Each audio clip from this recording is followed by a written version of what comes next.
Hai para pelajar, apa khabar? Kita bertemu kembali dalam siri PDP kita secara online bagi subjek BBM 10133 Mathematics for Technology. Jadi pada dua siri yang lepas, saya telah mengajar tentang subtopik yang ketiga, topik ketiga iaitu measurement. Dan di mana dalam measurement tu ada 3 subtopik. Iaitu topik 3.1 tu adalah berkenaan dengan unit of convention. Yang kedua adalah bagaimana nak cari perimeter, area dan volume, panjang, ukur lilit, luas dan isi padu. Dan hari ini adalah siri yang ketiga, iaitu unit 3.3 under measurement bagi similarity concept in measurement. Okay, similarity concept in measurement. Jadi sebelum kita pergi kepada similarity concept in measurement, kalau para pelajar masih ingat lagi, kuliah lepas saya dah bagi satu exercise latihan untuk para pelajar untuk cuba berkaitan dengan isi padu, volume dan keluasan. Jadi marilah kita sama-sama lihat kembali latihan tersebut dan saya cuba bagi penyelesaian. Jadi mungkin para pelajar telah mencuba dan cuba semak sama ada jawapan yang anda dapat adalah sama dengan jawapan yang saya akan berikan. Okey? Jadi kita sama-sama kita buat dan mengetahui cara penyelesaiannya. Okey?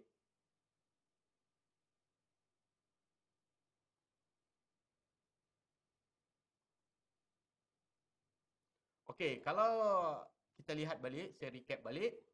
Inilah soalan dia, okey? Soalan yang saya katakan soalan semester lepas, tahun-tahun lepas, yang berbunyi seperti ini. Figure 2 below shows a 9.5 cm high silo which is commonly used in agriculture to store grain in a wheat field. If the diameter of the silo is 4.5, determine number 1, area of curved surface of hemisphere. Number 2, area of current surface cylinder. Number 3, base area of cylinder. Itu, jadi kita ada dua DB bahasa, di bawah pun ada. Jadi diagram ni adalah seperti di bawah. Kita dah tunjukkan. Jadi bagaimana kita nak selesaikan? So dia suruh cari, semuanya disuruh cari luas, bukan cari isi padu. Jadi ini kalau pelajar masih ingat, kita kena guna konsep composite diagram. Composite diagram formula. Jadi kita pecahkan area A1, A2, lepas tu kalau ada yang A3. Dia tak minta keseluruhan area, dia nak by bahagian. Okey, kita akan lihat penyelesaian bagi soalan ini. Okey, bagaimana kita nak menyelesaikan penyelesaian bagi soalan yang telah diberikan pada kuliah yang lepas. Okey, jadi kita kena lihat apa yang telah diberikan. Jadi kita dibekalkan dengan diameter. Diameter telah diberikan ataupun D. Berapa diameter yang diberikan kepada kita adalah 4.5 ya. 4.5 diameter telah diberikan. Apa lagi maklumat yang diberikan? Jadi 4.5 meter telah diberikan dan kita diberikan dengan radius. Jadi daripada sini kita bila diameter telah diberikan, maka kita boleh cari radius dia. Kita dah tahu radius adalah diameter bahagi dengan 2. Jadi bila diameter bagi dengan 2, 4.5 bahagi dengan 2, kita akan dapat adalah 2.25 meter. Jadi yang ni daripada diameter ni kita boleh dapatkan radius. Jadi nilai radius ni kita boleh letakkan sebagai R. R kecil. Dalam bahasa ini dalam bahasa Inggeris ataupun kita boleh katakan R ni lebih kepada J juga boleh, jejari.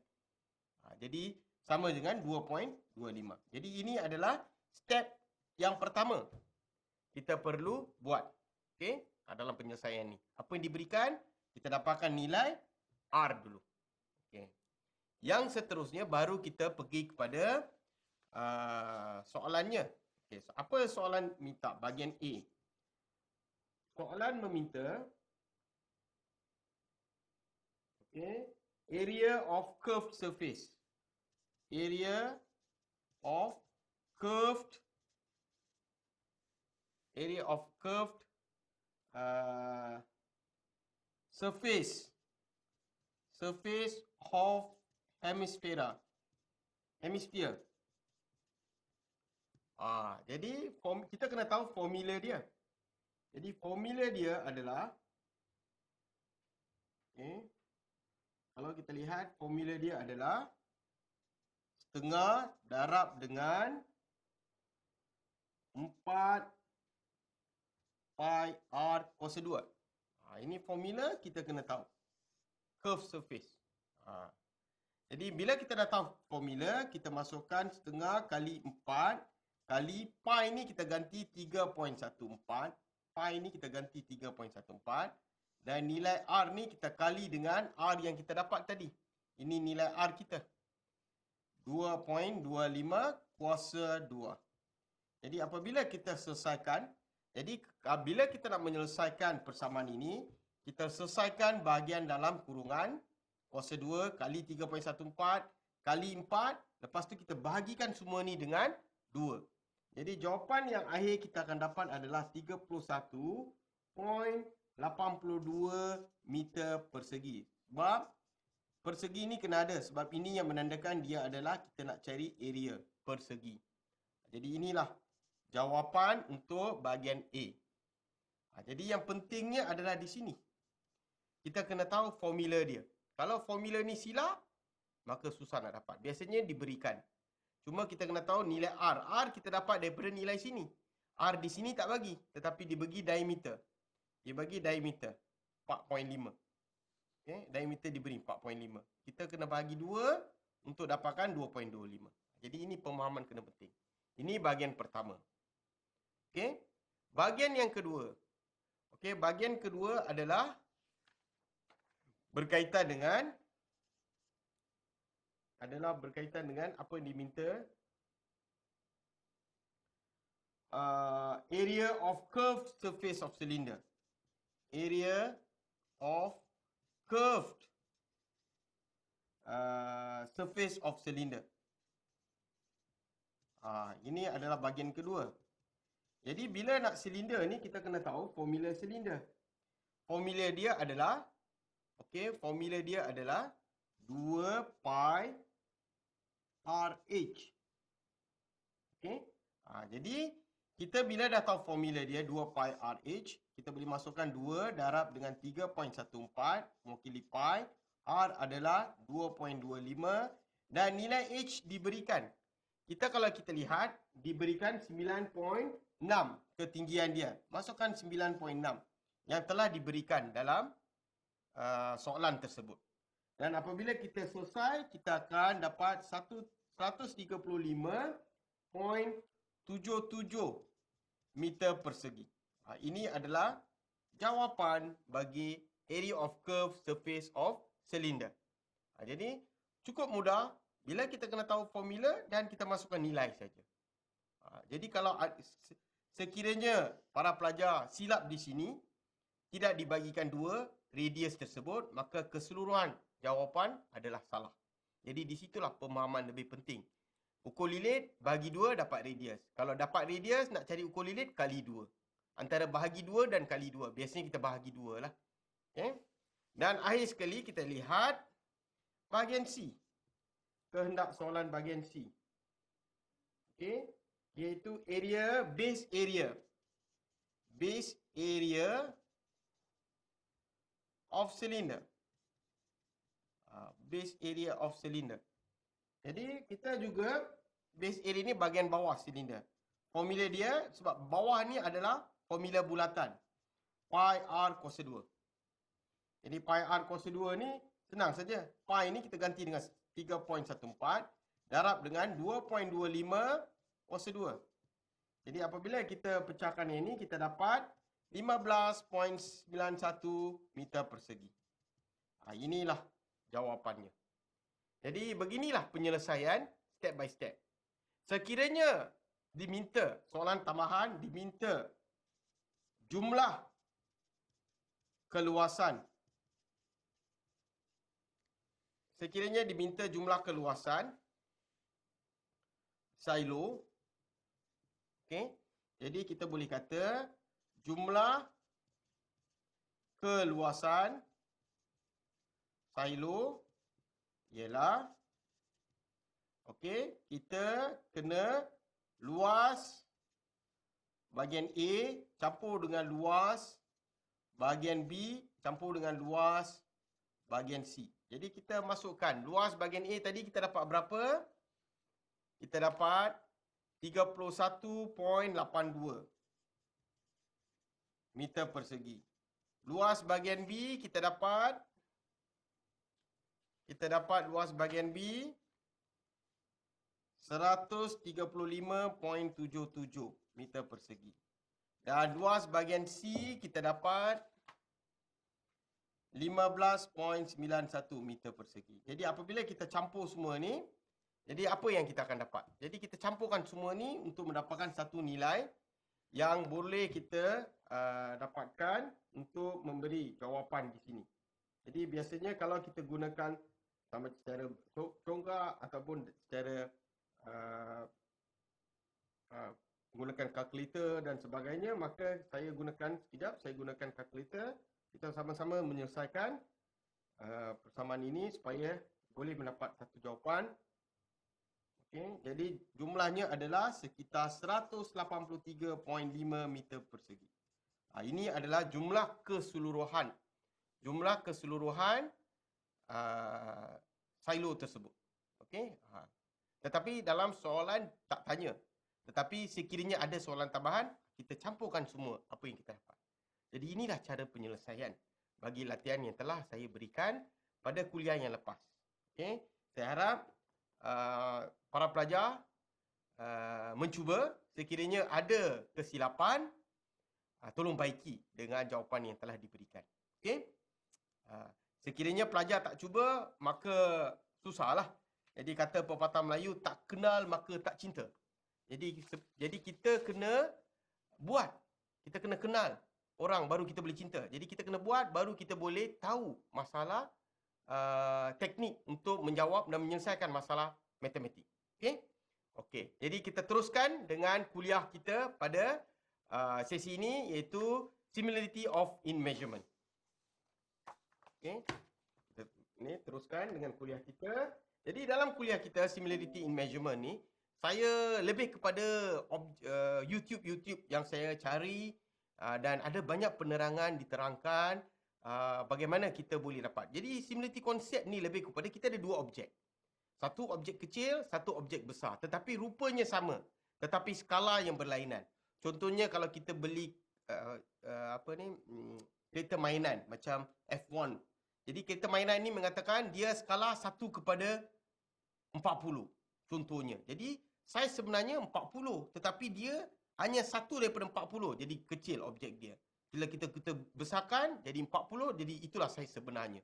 Jadi di sini pun dalam measurement kita ada contoh-contoh skala kecil dan skala besar untuk objek yang sama. Bagaimana kita nak menyelesaikan. Jadi saya lihat banyak penyelesaian contoh-contoh diberikan dalam YouTube, di mana saya pilih YouTube yang berguna untuk kita berkongsi dan menimba ilmu. Okey, secara visualize, menarik dan pemahaman lebih lanjut. Okey, jadi kita lihat YouTube yang telah saya sediakan untuk sesi pembelajaran PDP untuk kali ini bagi topik similarity concept in measurement. Okey, kita tonton.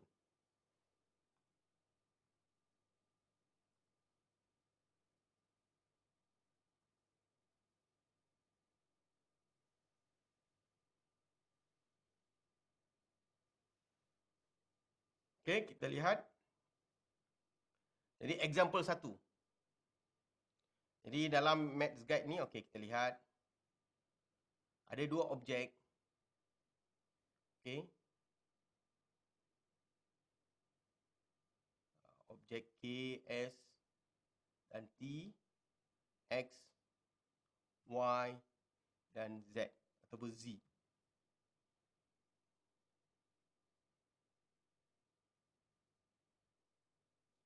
Jadi segitiga RST ni, okey, dia bersama dengan XYZ.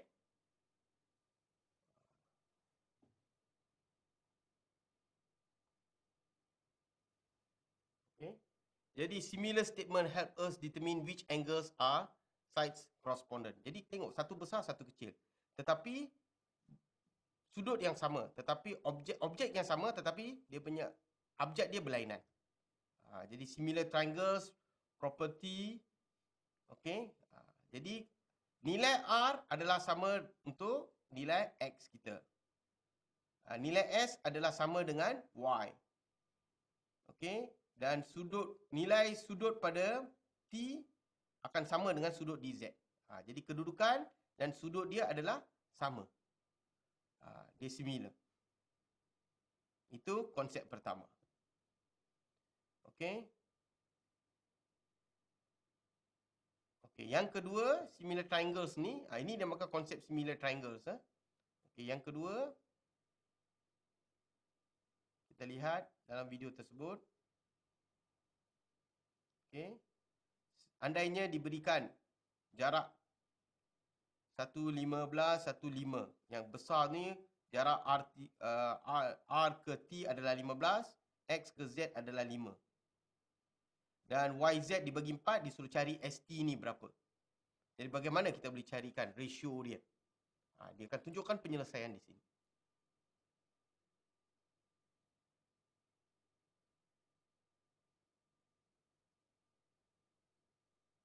Okey.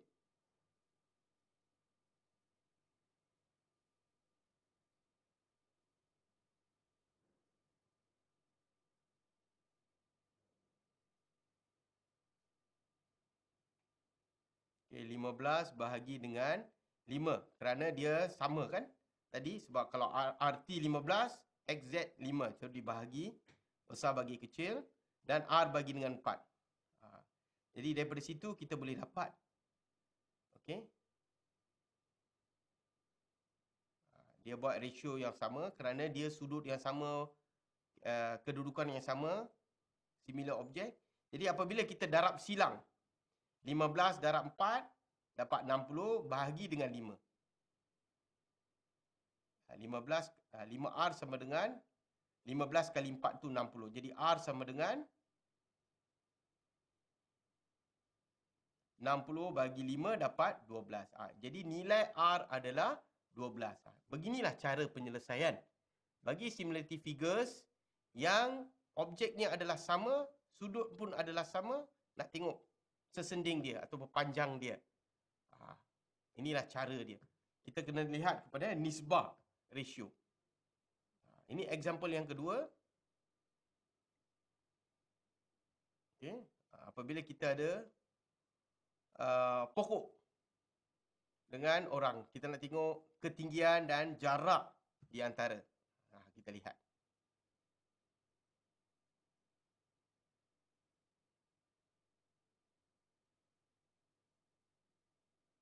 Okay, jarak antara seorang individu dengan pokok katakanlah adalah 4 cm. 4 meter. 40 meter, 40 meter.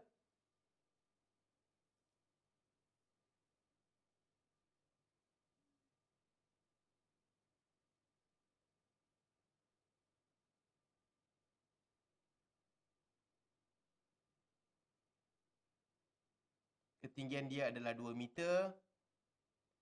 Ketinggian pokok adalah ketinggian pokok adalah saya akan bagikan.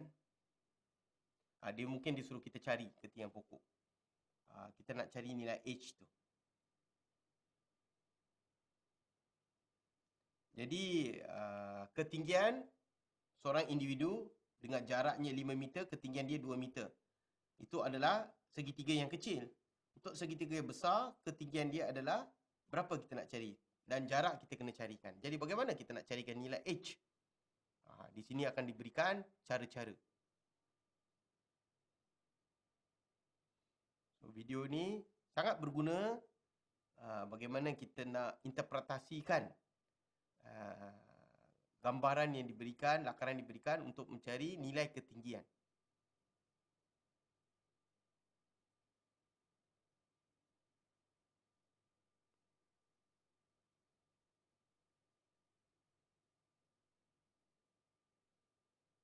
Okay, kita lihat.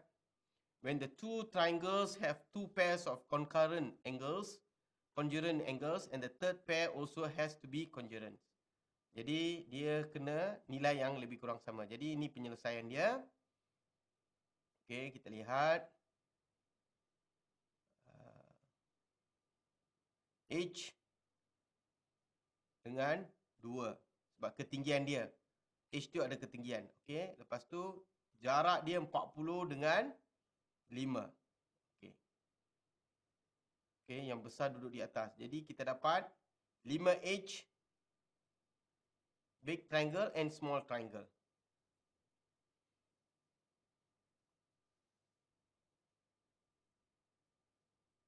Jadi kita dapat hasil pendarapan silang. Kita dapat 5H dengan 80. Jadi H sama dengan 80 bahagi dengan 5. So kita akan dapat 16. Jadi ketinggian pokok daripada bawah tapak dia adalah 16 meter. Itu cara penyelesaian yang boleh kita lakukan untuk step yang ni. Jadi harap pelajar-pelajar faham tentang konsep similar figures yang ditunjukkan. Okey. Okey, seterusnya kita akan pergi kepada contoh lagi satu untuk pemahaman yang lebih lanjut. Saya bagi diagram yang satu lagi.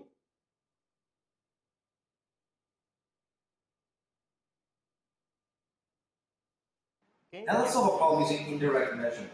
If it was really hard to measure this whole height here, I could actually just use the fact that I can use this shadow and know that this triangle is actually similar to this triangle here.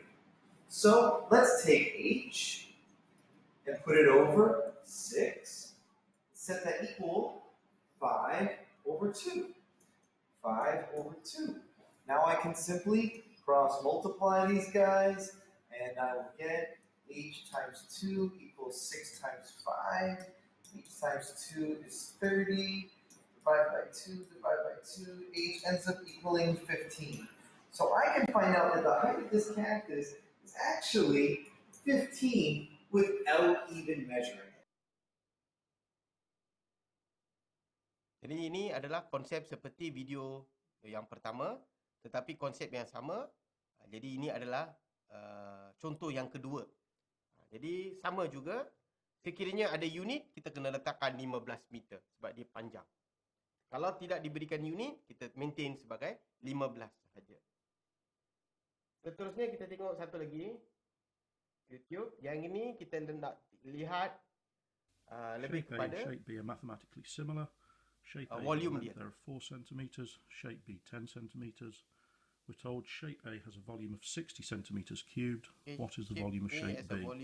So first of all, we need to figure out what the length scale factor is to get from there to what there. Is the volume so of length shape B? Scale factor. Dia shape A, objek A dengan B lebih kurang sama, satu kecil satu besar. Jadi dia nak minta volume A diberikan, dia nak ditanya volume B berapa pula. Bagaimana nak volume scale factor, which we can get by cubing the length scale factor, which gives us a volume scale factor of 15.625. So the volume of shape B equals 60, which is the volume of shape A, multiplied by 15.625, which gives us a new volume of 937.5 centimeters cubed. So, kita now, lihat, the second part of the question says shape B has a surface area of 200 centimeters squared. So we've got some information about this shape this time. What is the surface area of shape A? So now we're working back that way, which means we're going to be dividing instead of multiplying. And we're talking about surface area, so we want the area scale factor, which we can get by squaring the length scale factor, what is the surface area of which shape gives us 6.25. So now surface area of shape Jadi yang ini pun A sama. Kita tengok skala. 200 okay. divided Kita kena by ada surface area of shape A. 6.25. Okey, which jadi gives us dia an tengok answer skala of dia berapa kali 32 ganda. Okey. centimeters squared.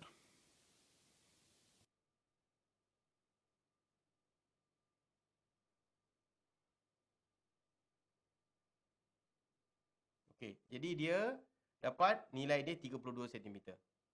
Padu. Jadi dia main nisbah. Okey. Mungkin kita tengok yang satu lagi untuk pemahaman lebih lanjut. Okey.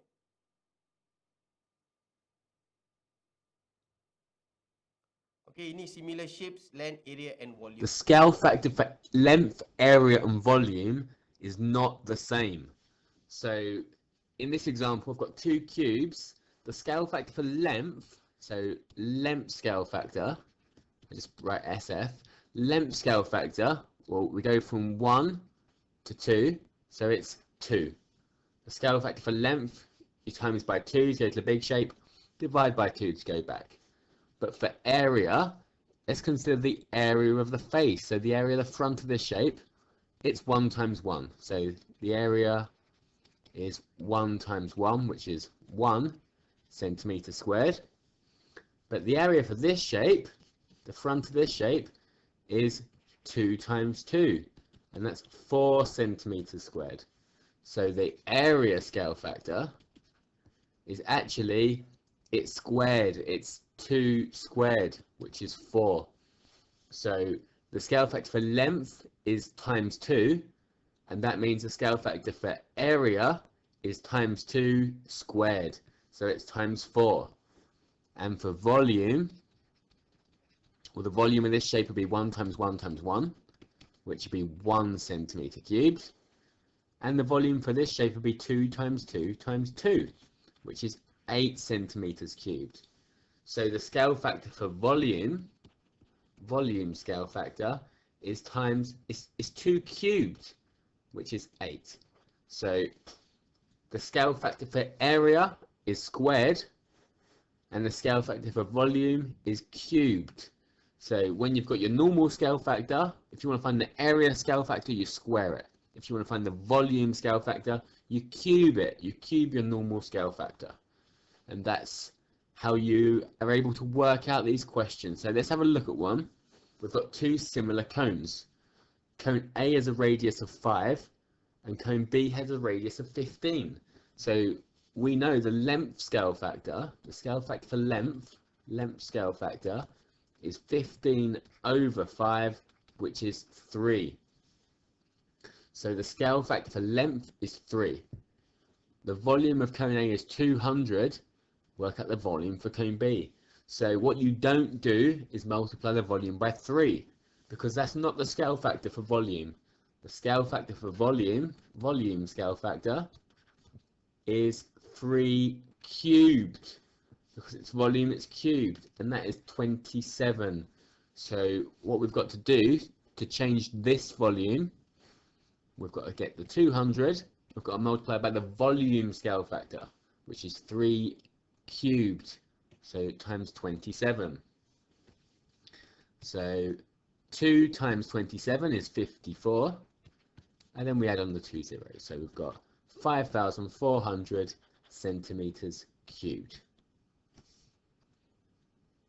Okay, now we've got two similar prisms. We've got cone A has got a cross-sectional area of 5 centimeters squared, and cone B has a cross-sectional area of 20 centimeters squared.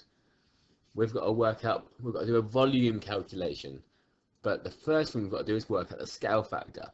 The scale factor for area scale factor, is 20 over 5, it's 4. So we know the area scale factor. We can't go from here to the volume scale factor. The first thing we've got to do is work out the length scale factor. Length scale factor. So if the area scale factor is 4, and that's squared, so to find the length scale factor, we have to square root it. So the length scale factor must have been 2. And then we can work out the volume scale factor, which is scale factor cubed. So this is scale factor squared. We want scale factor cubed. 2 cubed is 8.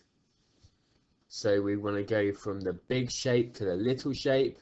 So we need to divide by the volume scale factor, which is 8. So the volume of prison A is 200. Divide by 8, which is 100 over 4, which is 50 over 2, which is 25 centimeters cubed. Okay, pause the video and see if you can have a go at this one. So this time we've been given volume. We've been given the small shape with a volume of 10 and the big shape with a volume of 640.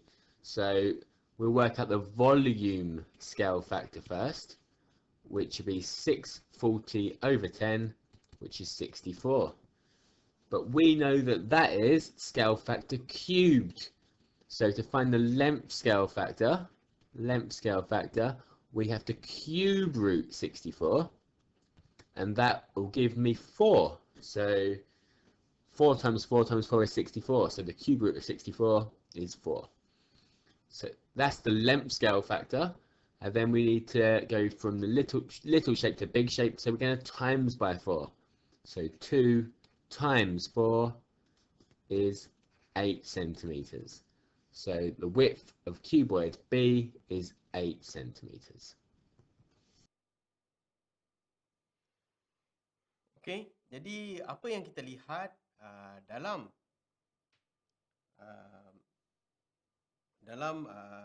YouTube yang akhir sekali adalah tentang scale factor.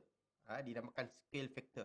Scale factor ni adalah penting kerana dia adalah menunjukkan faktor.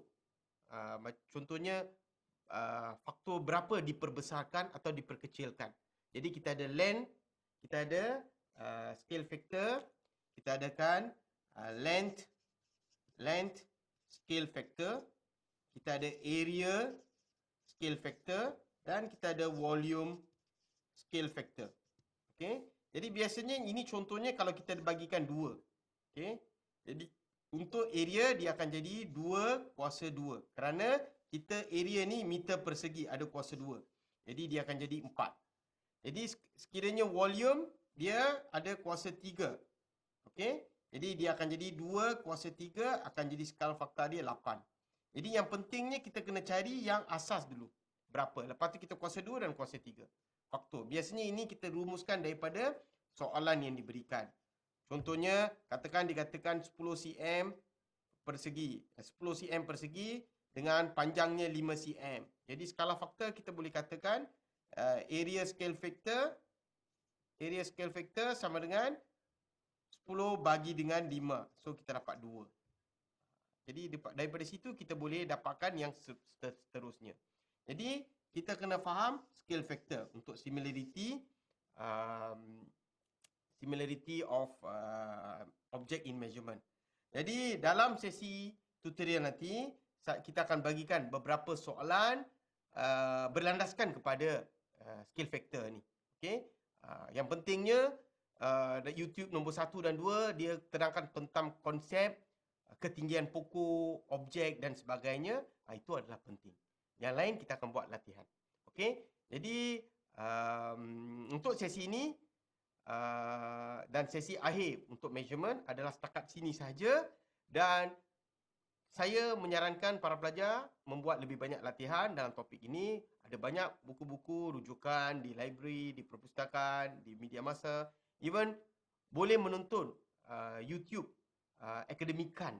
Okey, akademikan banyak memaparkan contoh-contoh dengan ilustrasi yang menarik. Okey, jadi apa yang saya nak beritahu adalah kalau nak buat matematik jangan hafal, kena buat latihan. Okey, kena rajin. Okey, matematik bukan susah. Bila faham konsep kita boleh buat. Jadi selama 3 sesi pertemuan untuk measurement iaitu unit of convention, unit of area, volume and length, perimeter dan akhir sekali unit of similarity kita telah belajar dan kita telah mengetahui serba sedikit bagaimana menyelesaikan masalah-masalah ini. Walaupun subjek ini telah kita belajar dalam peringkat sekolah menengah atasan tingkatan 5. Tetapi apa kita terapkan hari ini adalah susulan dan penambahan sedikit sebanyak untuk program diploma kita. Okey, jadi setakat itu saja. Jadi kita akan bertemu kembali dan kita akan bincang lebih lanjut dalam sesi face to face, dalam tutorial dan juga platform-platform yang bersesuaian. Okey, jadi saya mengucapkan ribuan terima kasih kepada anda semua kerana dapat bersama-sama dengan saya untuk 3 sesi pertemuan mengenai subjek measurement di bawah khusus DBM 10133 Mathematics for Technology. Okey, harap apa yang diberitahu, apa yang diajar, apa yang telah diterangkan dapat memahami para pelajar dan jangan lupa buat latihan. Sekiranya ada pertanyaan, tolong hubungi saya melalui WhatsApp ataupun melalui platform SIDOS ataupun face to face. Sekian, terima kasih. Okey, hingga kita bertemu lagi. Bye.